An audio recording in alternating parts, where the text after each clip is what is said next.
And I give the call to the member for Bowan. And thanks, Deputy Speaker. There are few stronger links than Australia and Turkey through obviously the fortunes of history, but also that Turkey's great leader, known obviously for his military prowess, will one day be remembered for his contributions to education. And Ataturk said in the days after World War I that teachers are the only people who truly save nations.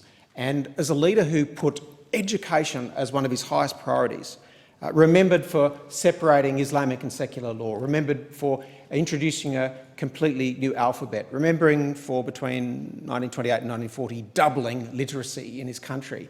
These are the enduring legacies of Kemal Ataturk. And so today, when we see Australian descendants and our Turkish community in Australia make it possible to continue that education, it has a wonderful symmetry. In the gallery today, I want to recognise Mr Omar Injekara and, of course, retired General Michael Smith, who chairs the Gallipoli Scholarship. And Mr Injekara, along with Mr Osgergan, are the two families behind the funding of this very important bursary. The structure, of course, I do want to point out, the Gallipoli Scholarship Fund for Australians is being supported by the Mustafa Kemal Ataturk Bursary, something that's awarded 60% on requirement and need and 40% on academic prowess, and it's available to Australians who are studying at tertiary level, university, TAFE degree, diploma applicants in their first year of study. There'll be one every 4 years for 4 years, and these will be up to 4 years in duration.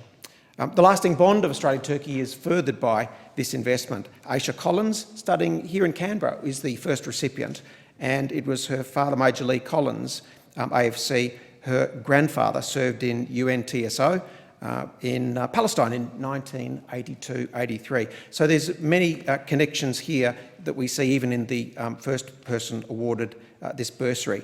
It's a contribution from the Australian-Turkish community. It shows just how serious they are about continuing those links through education.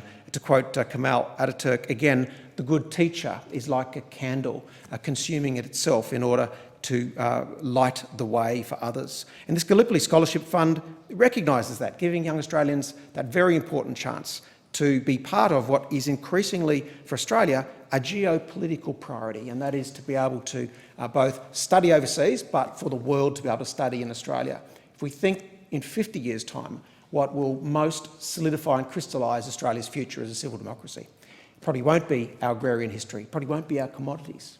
It will probably be our education. We can both feed, provide for, but also educate the world. And to have this quite unique bilateral relationship with Turkey is something that's very special.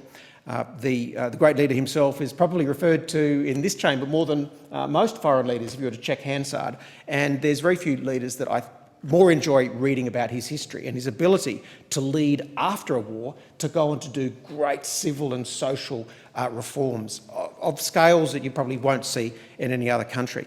So thank you today to the Gurjan and the Injekara families. They're making this scholarship possible. It's something that I think Australians will benefit from. It was opened and launched at the War Memorial back on the 18th of March, and I look forward to the next 4 years of Australian students benefiting from that generosity.